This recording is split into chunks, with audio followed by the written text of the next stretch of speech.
Hello guys, আসসালামু আলাইকুম। আশা করছি তোমরা সবাই ভালো আছো। তো আজকের ব্লগটা হচ্ছে তোমাদের সাথে আমি শেয়ার করবো মুরগির মাংস রান্নার রেসিপি।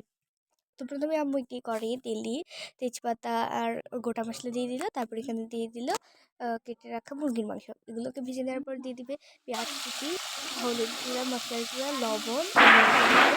তারপর এগুলোকে ভালোভাবে নেড়ে চেড়ে কষিয়ে নিবে। তারপর সামান্য পানি আর আদা রসুন বাটা দিয়ে তারপর আবার এগুলোকে কষিয়ে নিবে।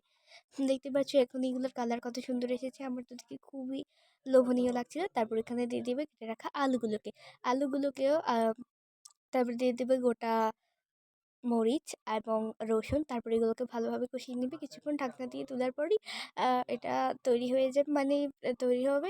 কিন্তু এটাকে অনেকক্ষণ ধরেই কষতে হবে, নাহলে এটার টেস্ট ভালো আসবে না। তো তাই আমার এগুলোকে ভালোভাবে নেড়ে চেড়ে কষিয়ে নিচ্ছিল। দেখতে পাচ্ছ এটার কালার কত সুন্দর এসেছে, আর দেখতেও কত সুন্দর। তো তৈরি হয়ে গিয়েছে আমাদের মজাদার মুরগির মাংস রান্নার রেসিপি। সো বাই ভিউয়ার্স, আবার দেখা হবে অন্য কোনো ভিডিওতে। আসসালামু আলাইকুম।